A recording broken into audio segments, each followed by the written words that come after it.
Now, I'm sure everyone is well aware, if you've been following my channel or the news or have existed in the UK for the last 6 months, you'll know that there are RMT strikes on the railway network, which I've gone into plenty of times, and there is new strike starting this week. And they could go on until as long as May. That's how long the dispute might take. Because again, as we've mentioned countless times, the rail companies are being indemnified for the government against their losses, so it's not a proper negotiation between the rail companies and the rail staff, because the rail companies can continue to take losses forever because they're taking taxpayers' money to do so. Anyway, Mick Lynch has had another round of media interviews, which Politics Joe have very happily put together for us. So we're going to watch that and we're going to enjoy it. And then I've got some other bits and pieces and clips to watch that are related to it as well, so let's go.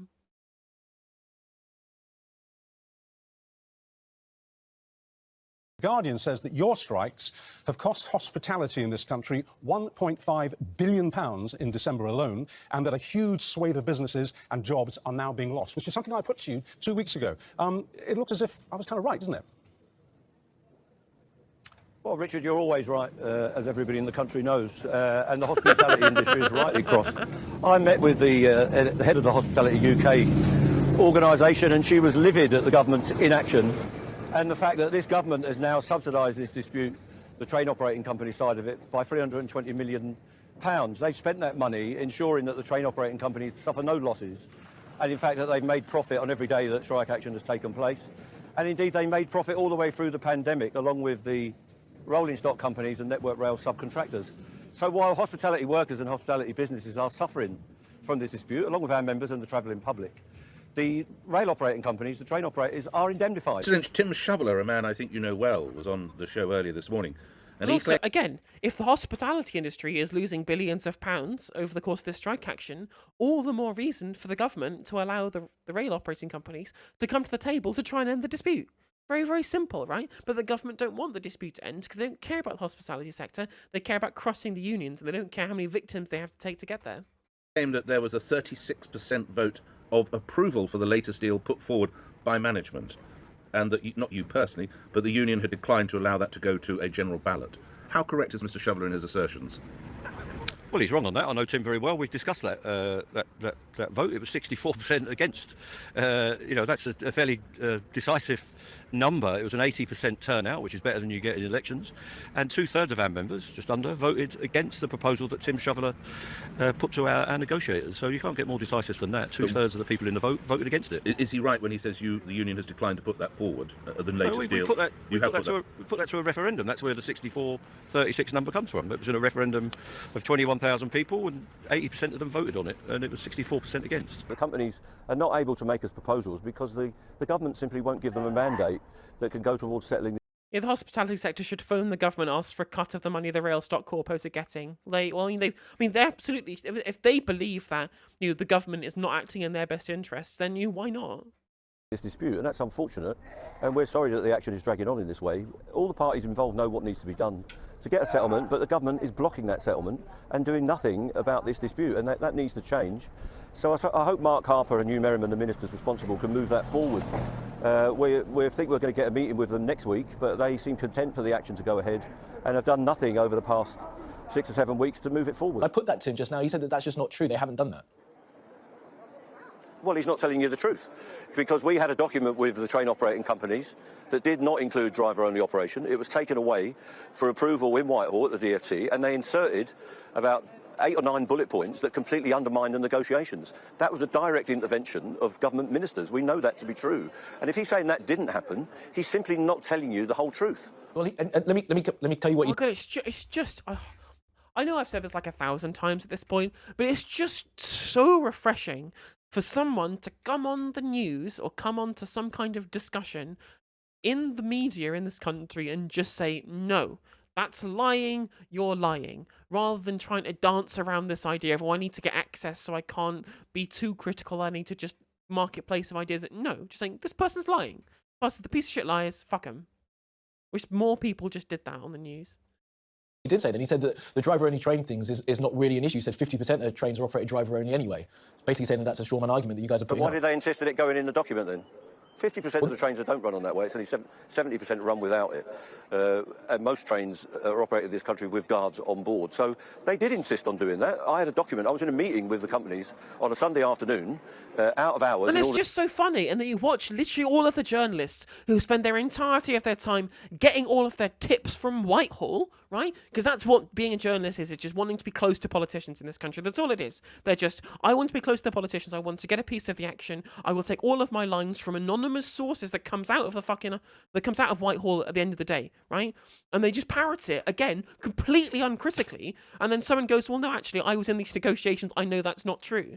And that's just how pathetic journalists are in this fucking country. They haven't got a clue, right? They are mouthpieces and puppets of the establishment. I know that's a really kind of like level zero things for me to say, but it's just so true. They went to the same schools as all of the people in Whitehall. They went to the same universities as all the people in Whitehall, and they want to be able to have the access, get the money, and have all of the different links to all the people in there. And they have no intention of ever holding truth to power at all. They're so cucked. They're unbelievably cucked, right? And Mick Lynch will go there and say, no, I was in these negotiations. That's nonsense, right? Why are you parroting the government's nonsense? And every network is doing it. Even the BBC are doing it because they've now got some fucking Tory in charge.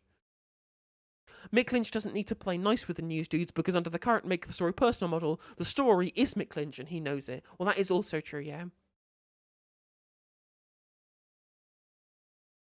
Access journalism I love it so much. Isn't journalism in the UK just fantastic? To work towards a settlement. On the Friday, the document didn't have those clauses in, and on the Sunday, the clauses were reintroduced. How worried are you about losing public support in the days, the weeks ahead if this goes on? Well, the BBC and others have been telling me since May, when we had our ballot result, that we would lose public support. There's no sign of that.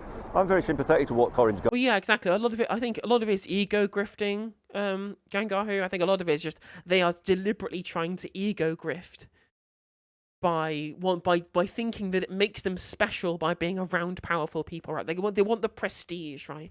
For example, like I think Russell Brand is an ego grifter because I don't think Russell Brand cares about the money. He had plenty of money already, right? Whereas what he does want to do is be popular and be liked in the same way that these people want to be close to powerful people because it makes them feel powerful themselves. Going through and what many working people are going through at the minute. What you might want to know and others might want to know is that the companies are losing no money during this dispute. The government is taking all of the losses themselves. We believe it's in excess of £320 million that they've subsidised this strike for. That would be more than enough to settle this dispute. But instead they're intent on cutting safety measures, cutting staff and cutting services. The government and the railway companies cannot run the railway on the days when there are no strikes, and that's the experience of most travellers. They keep telling everyone that trains aren't running because of staff shortages, but yet they want to cut thousands of jobs out of the system. So they need to sort out what their position is. They need to sort out a mandate for the company so that we can settle this. I don't think we're losing public support. We're getting massive support. And also, it's worth pointing out as well, right? Like this is a clip from GB News from someone from the Rail Delivery Group, who's one of the parties in the dispute, right? Admitting that they're taking taxpayer money in their half of this. Let me go get to the point where it says that. Something like the last third or so. Yes, I'm at Bristol. Way that these disputes will be resolved is by getting a sensible agreement from everybody, and that's what we're focused on. We want to get these strikes out of the way, and we want to get back round to the table and moving things forward. Talk of it going on till May. Do you think it'll go on that far?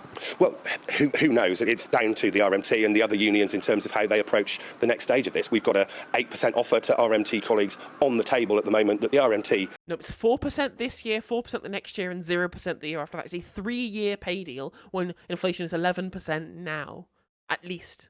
Has rejected out of hand. We'd like to see them share that with their members and get a sensible view from their membership and our colleagues in terms of how they want to take this forward. Where was the point? Looking for balance that with a sensible set of reforms to bring the railway industry up to date, and at the same time make sure that we don't take any more than our fair share of the taxpayers' money. He said it. He fucking said it. They are taking the taxpayers' money.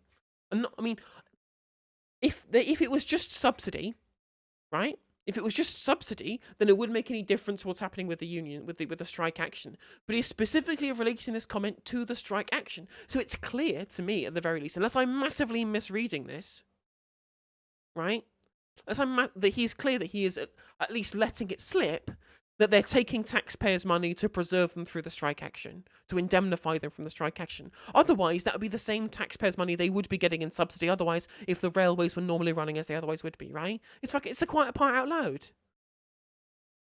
It is the quiet part out loud. But it's interesting that he's framing it specifically in the context of just what the unions want to do. Because again, Rail Delivery Group are happy to continue taking the government's money.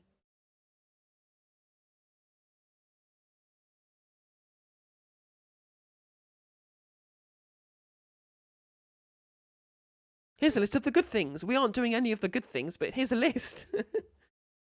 Support from people online, in person, on our picket lines, and even when our members are at work on non-strike days, the travelling public is telling us they support us. They want a decent railway that's running their interests, and they don't want this inaction from the government and profiteering from the private sector railway. So as soon as we can get a settlement and get the public back on the railway and back to work, and using leisure facilities to go about their business, the better for us and the better for them. You talk about challenges. I understand the RMT says the median salary is some £31,000.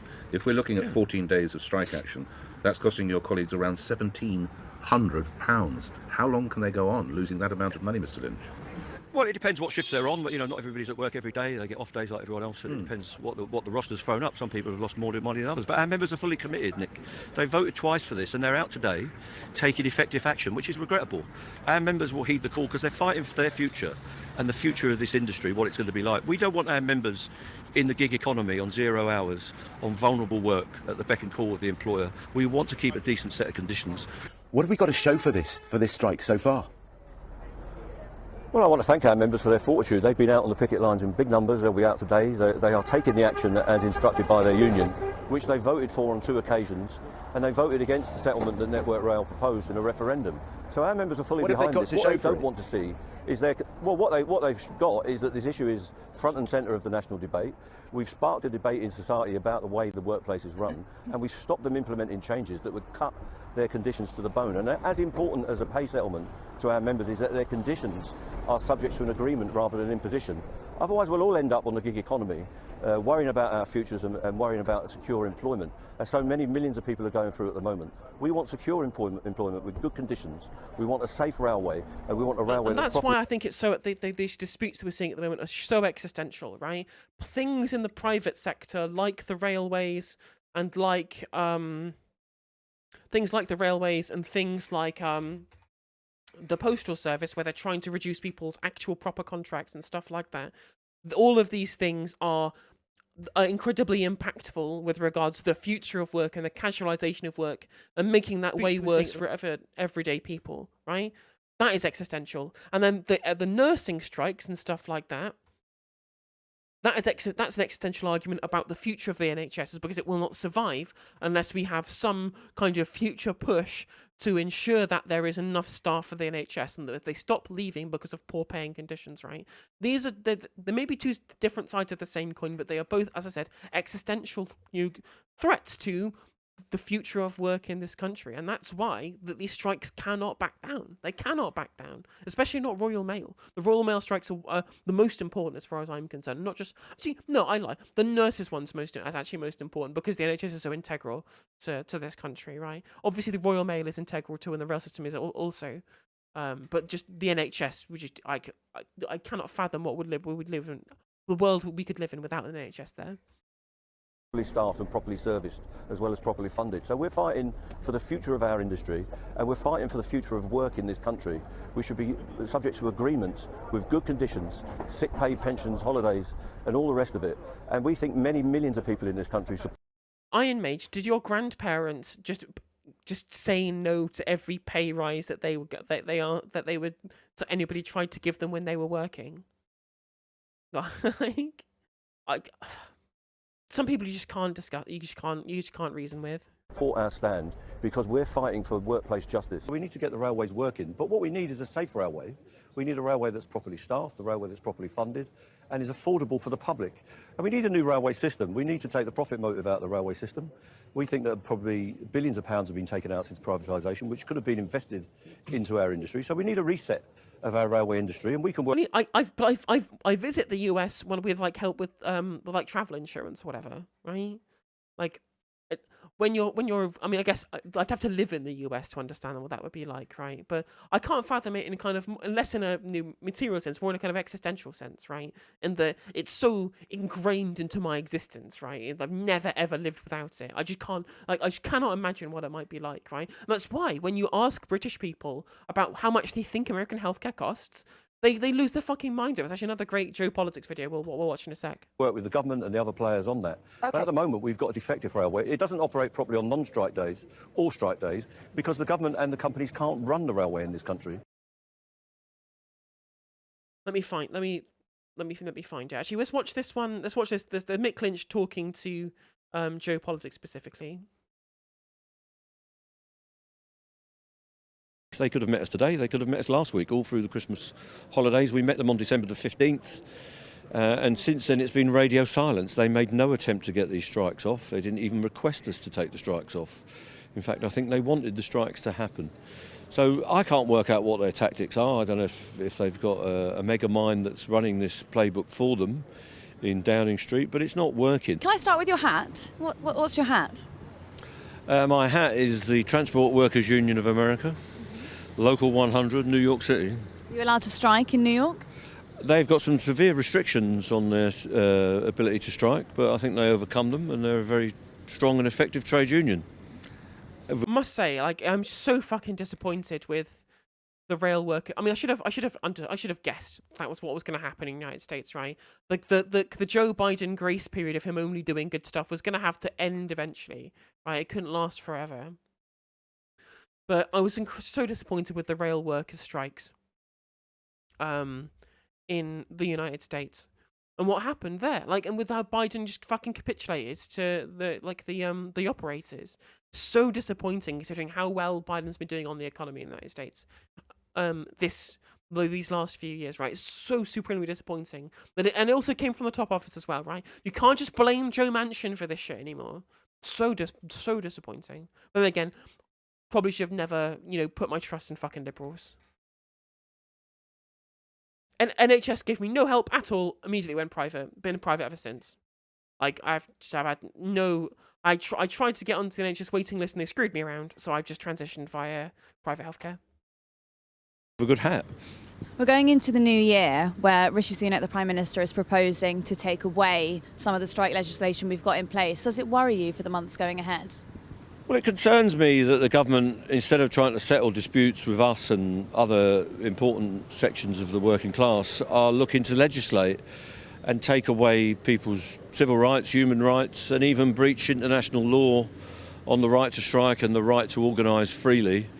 That concerns me. I think that means that we've got a government that's running out of ideas and running out of arguments, really. And if they could look to settle some of these industrial disputes, they wouldn't be looking at such draconian laws. And they're already draconian enough, the harshest laws in Western democracy, I'm told. But, I hope they don't do that.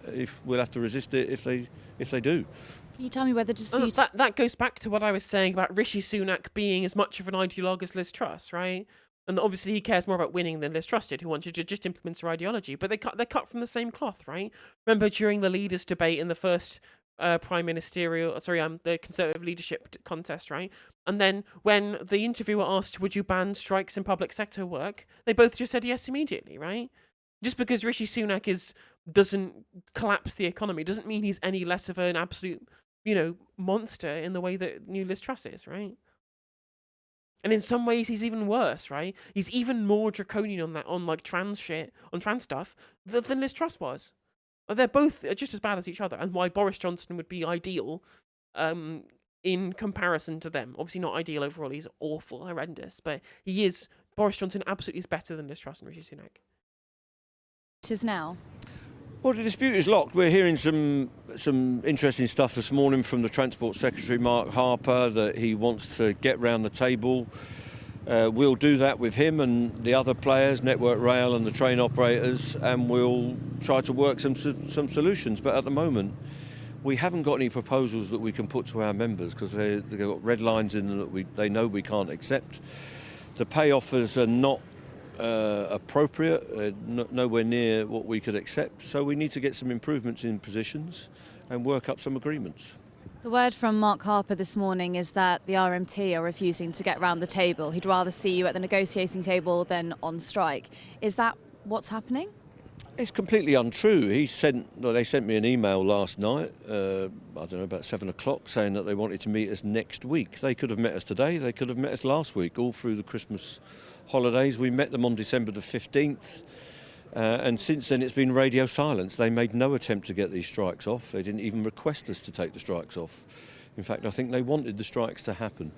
So I can't work out what their tactics are. I don't know if they've got a mega mind that's running this playbook for them in Downing Street, but it's not working. There are more people coming into industrial disputes in the country, and there are more groups of people that are getting alienated because the government won't negotiate with them. The government holds the key to this dispute. If Mark Harper wants to meet me, I'd go there now, get on a bus and go. But I can't imagine there'll be anything happening. I can't imagine that anything will happen other than if they try and push through these anti-union laws. There'll be wildcat strikes, right? Surely that's the thing that will happen, is just wildcat strikes at that point. And we'll get like Winter of Discontent, like Part 2 Electric Boogaloo. I don't understand how we're allowing these people to stay in power. This goes far beyond NHS and rail workers. They're destroying our country. Crime rates are through the roof. Poverty is an all-time high. People having to turn to sex work just to feed their family. We need to do more than just complain. Well, the problem is up until fucking October or whatever it was, September, October, right? Up until that point, their voter demographic that kept them in power, namely people with mortgages, had nothing to complain about, right? Because in their little gated communities, they were insulated from the crime rates and the poverty, right? They already had all the good jobs. They were old enough to have defined benefit pensions, for example, all that kind of stuff, right? They were wealthy enough to be able to not have to use the NHS if they didn't want to, for example. All of those people didn't have to care, right? Look at the difference between 2010 and 2015, right? In 2010, there was the Cameron-Clegg coalition who inflicted vicious austerity on the poorest people in society, so much so that up to 330,000 people died as a result of the austerity, the ideologically motivated austerity policies that were not necessary, right? After those 5 years of brutal austerity, David Cameron's vote share increased. He won an absolute majority, right, in 2015. All of those liberals who didn't have any of their mortgage rates touched because interest rates stayed at historic lows for the entirety of that position up until very, very recently, right? They had no reason to vote for anybody else under the Conservatives because they only ever went after people who were outside of their socioeconomic bubble, right? Liz Truss happens, economy collapses, mortgage rates skyrocket, polls instantly change. It's as simple as that, right? There is this obviously this group of people are slowly dying out, as we will be looking at later. There are some trends that we look at with regards to millennial politics, for example. We definitely have a look at that in a bit, right? But these people, their mortgage rates didn't change, they kept voting Tory. It's as simple as that. And it doesn't matter how impoverished people on the bottom rung of the ladder was. They were just scroungers. They weren't proper strivers. They were just benefit cheats. They were all people that I could conveniently forget by labelling them into this box where they didn't have to matter anymore, as long as your financial interests were protected by the Conservative government, right? And that's why they won in 2015. And that's why things were relatively equal between Keir Starmer and Boris Johnson, even through political scandal after political scandal after political scandal, over and over and over and over and over again. Something that in a normal country would have led to the downfall of the government, just led to Fall Guys being axed and the polling remaining relatively up and down, right? Soon as the mortgages got touched, everything fell apart. And that was the turning point, and they're never going to regain that shit because the mortgage rates aren't going back down. Once people have been forced to refinance, that's it, right? Simple as that. And again, like governments in this country only really change when there is huge amounts of upheaval, right? In the 79, it was because of the upheavals of the Winter of Discontent. In the 60s, it was the upheavals of the Suez Crisis. I mean, obviously that was 50s, but it was the knock-on effect from them that gave people distrust in the Conservative government at the time. And in 1997, it was because of Black Wednesday. In 2010, it was because of the global financial crisis. And in 2024, it's going to be because of the mortgage crisis and what's happened in the wake of the cost of living crisis. That's it, right? And scandals don't really matter. Like, Blair was subject to huge amounts of scandals, yet still managed to win in 2005, right?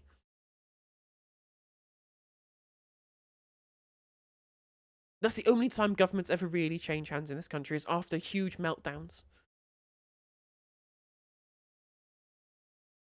Meet him. It's only down the road, but I don't think he wants to do that. I think he's using warm words, but deferring the problem. And so we need to get a proper set of discussions going. And if he wants to facilitate those, we'll be there.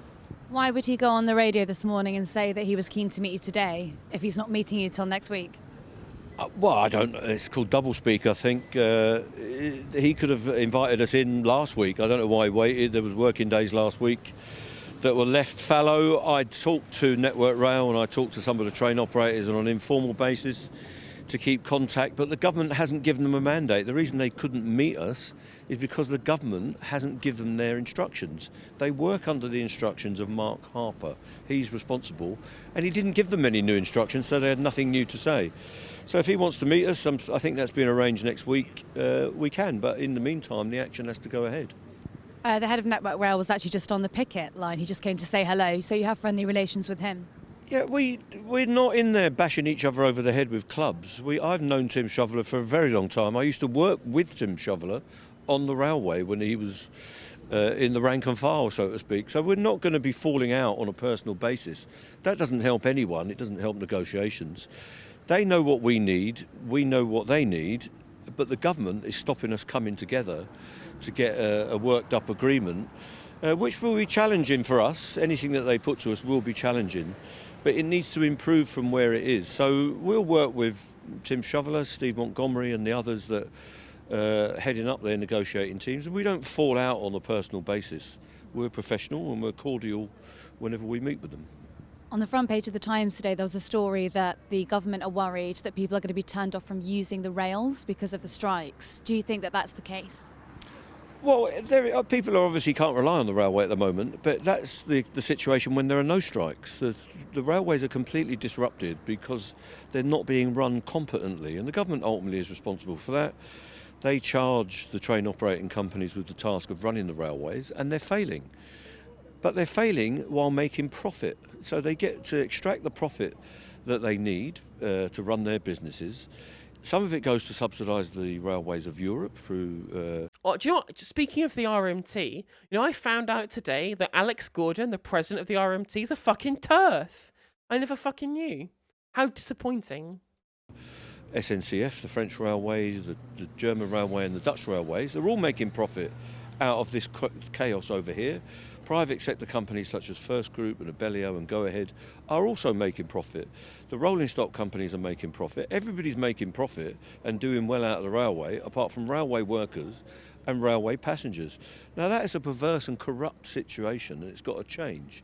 So we need to get some talks to settle that, but we also need to examine the structure of the railway so that it can be run on a long-term basis in the interests of the people that use it, that need to use it, in the interests of the economy, and that includes the businesses that we all rely on for our work and for our goods and materials. And it's also in the interests of our environment that we get a proper functioning railway and public transport system that makes us less reliant on cars, carbon emissions and congestion, and that gives us a better environment that we can all operate in. And that's what the RMT will work for. And we hope that everyone else who's got an interest in it will work for that goal as well. Over Christmas, we heard that ticket fares are going to go up over 5% in the coming months. Do you think that that's a fair price? Do you think the passengers should pay an extra 5%? No, well, I think it's nearly 6%. It's a discount off the RPI interest inflation rate. I think what the public needs is some incentives. They need some discounted fares, get this dispute settled, get the railways running, get some discounted fares for commuters and leisure. One thing, what's interesting as well is how people will claim that railway pay negotiations and pay increases will then lead to a wage price spiral with costs passed on to consumers. The government caps ticket prices at RPI, right? So ticket price increases are capped at RPI. The increase for ticket prices for the financial year ending in April 2023 is only going to be like 6 or 7%.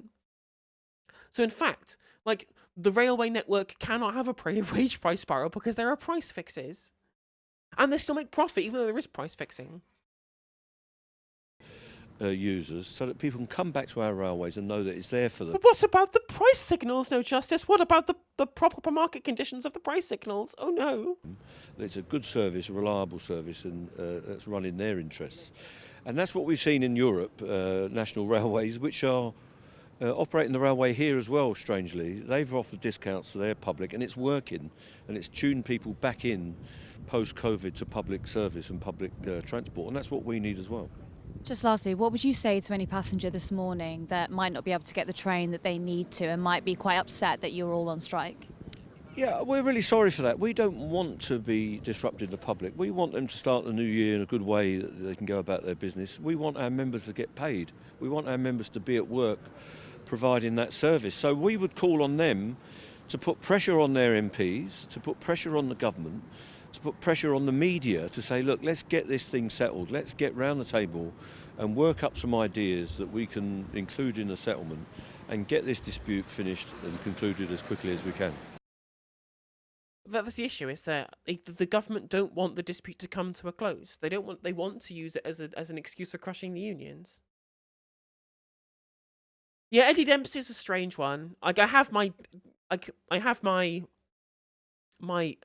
disagreements with him. I did actually 255. If you check out my YouTube channel, !YouTube in chat, you'll be able to find I did a segment about Eddie Dempsey suing Femi Oluwole for something that they'd said around issues with immigration and things like that. It's a complex issue, but I think Eddie Dempsey came out poorly. Actually, I think the biggest issue I have with Eddie Dempsey was that he was literally going to Luhansk in 2015, 2016, or whatever it was, and allying himself with like that kind of barbaric people who just declared themselves the leaders of the LPR, who were the ones doing like summary executions and shit like that. And I was like, this is no bueno. This is bad vibes, Eddie. What was the guy? Alexei something.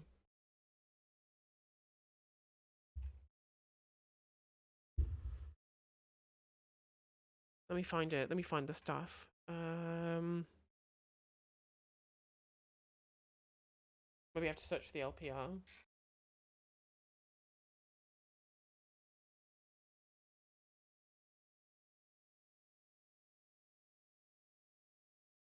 Occupation of government buildings.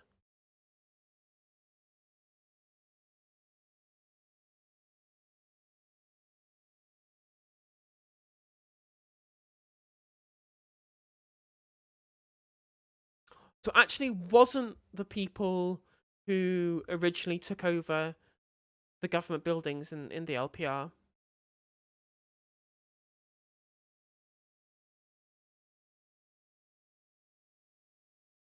What's the fucking name of the guy? Alexei something. I'm pretty sure that's what it was.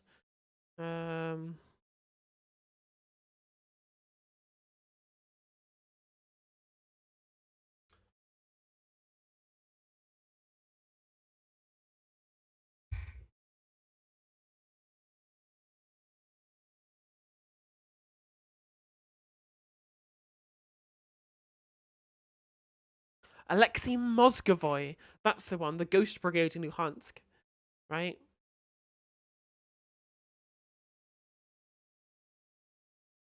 Now, this is old news, I guess, so he may have changed his opinions on these things moving forward, right? But, like, the kind of stuff that Mozgovoy has done, and Eddie Dempsey showing support for that, there's sus vibes, I'm not going to lie. It's frustrating, because I think he's a really powerful trade unionist who speaks a lot of sense on trade union issues. Like so many leftists, especially Marxist-Leninists, who just have like really great economic policy or like political prescriptions, and then like dog shit things at other times, right?